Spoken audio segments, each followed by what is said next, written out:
भगवान बुद्ध की गाथाओं में से यह गाथा बहुत ही अनमोल और बहुत ही सुंदर है। कहते हैं कि सावत्थी में एक युगल रहता था।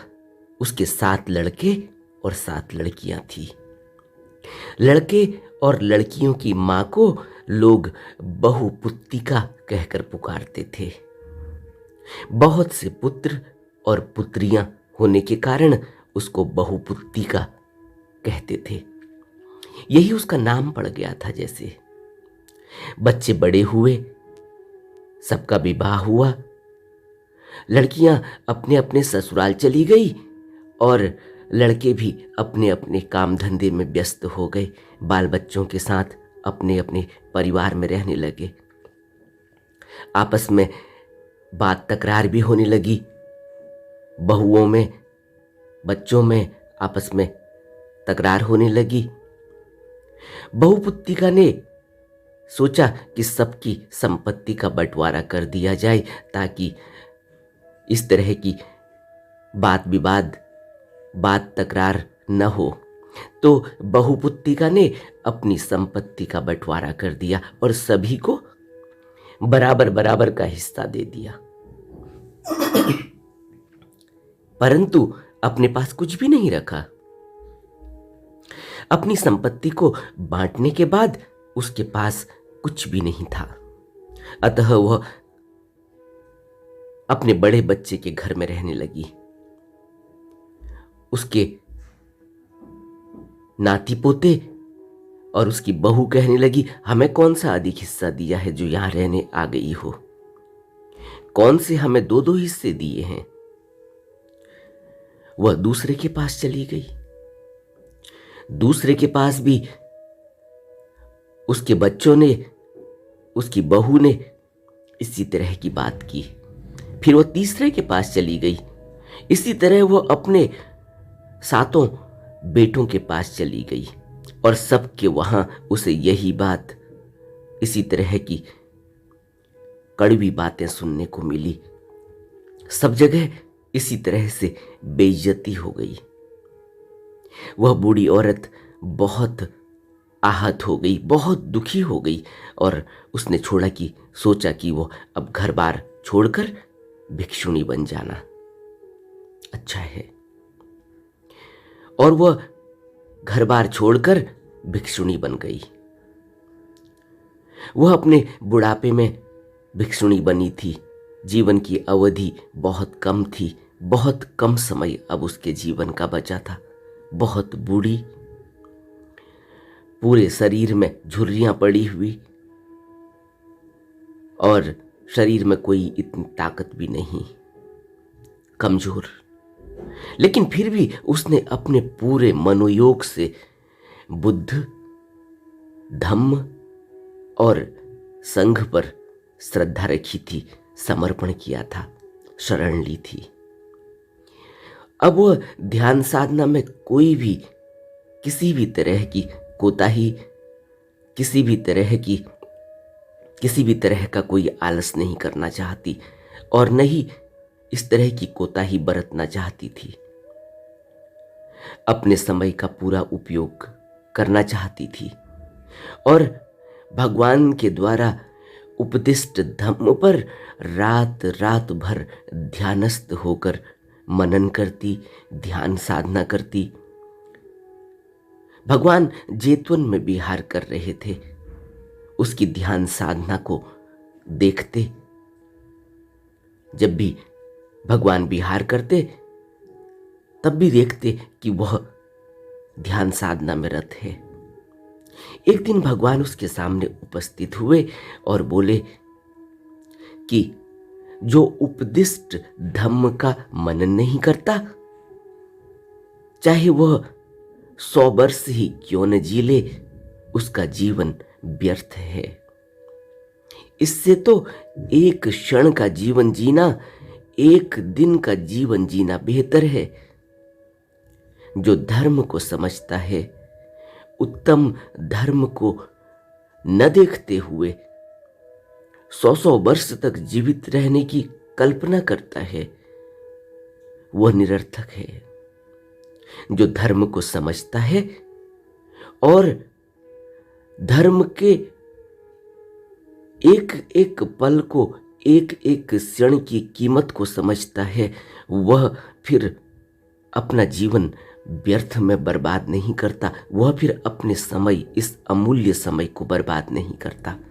वह तो अपने समय का सदुपयोग करता है, निरंतर ध्यान साधना में रत रहता है, क्योंकि जीवन क्षणभंगुर है। और जो व्यक्ति उपदिष्ट धर्म का मनन नहीं करता, उपदिष्ट धर्म को जानने के बाद भी उसका मनन नहीं करता और 100-100 वर्ष जीने की कल्पना करता है, उसका जीना व्यर्थ है। और जो धर्म को समझता है, उसका एक एक पल भी बहुत ही मूल्यवान होता है। वह उसमें ध्यान साधना करता है। उत्तम धर्म को न देखते हुए जो व्यक्ति वर्षों तक जीने की कल्पना करता है, वह निरर्थक है। और जो उत्तम धर्म को देखते हुए एक दिन ही जीता है, एक दिन भी उसका जीना श्रेष्ठ है, एक दिन भी उसका जीवन 100 वर्ष के जिए गए जीवन से कहीं श्रेष्ठ है, कहीं बेहतर है। तब भगवान ने यह गाथा कही थी, यो च वत्सतम जीवे उपससम धम्मुत्तमम्, उपस धम्मुत्तमम् एकाहम जीवितम सेयो पश्यतो धम्मुत्तमम्। यो च वत्सतम जीवे उपसस्सम धम्मुत्तमम्, उपसस्स धम्मुत्तमम् एकाहम जीवितम सेयो पश्यतो धम्मुत्तमम्। उत्तम धर्म को न देखने वाले के 100 वर्ष और उत्तम धर्म को देखने वाले का एक दिन कहीं श्रेष्ठ है। और जो व्यक्ति उपदिष्ट धम्म को लेने के बाद भी, उपदिष्ट धम्म को जानने के बाद भी, बुद्ध की शरण लेने के बाद भी, किसी गुरु की शरण में रहने के बाद भी अगर अपने जीवन को कोताही में बर्बाद करे, अपने जीवन को आलस में बर्बाद करे, अपने जीवन को सांसारिक तृष्णाओं और वासनाओं में बर्बाद करे, तो उस व्यक्ति का 100 वर्ष का जीवन भी जीने जैसा नहीं है। उसके 100 वर्ष का जीवन भी बर्बाद ही है। वह उस व्यक्ति के जो उपदिष्ट धम्म का पालन करता है, दीक्षा लेकर ध्यान साधना करता है, मनन करता है, अपने वक्त के पल को बर्बाद नहीं करता।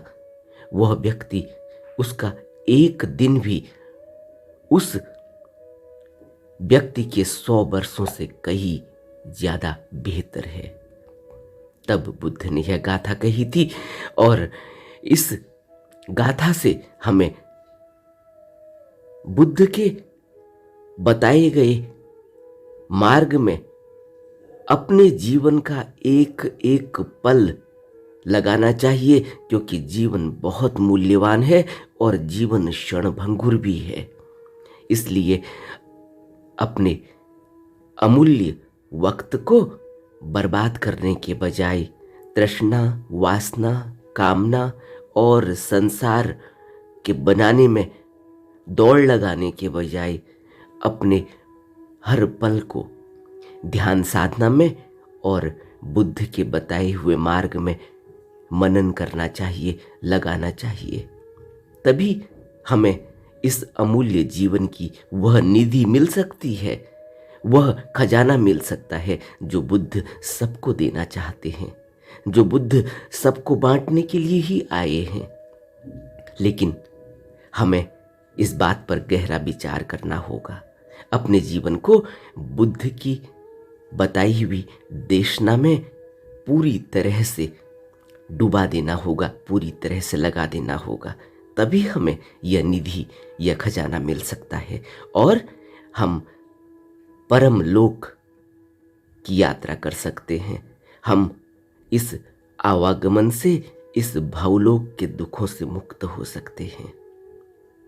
नमो बुद्धाय।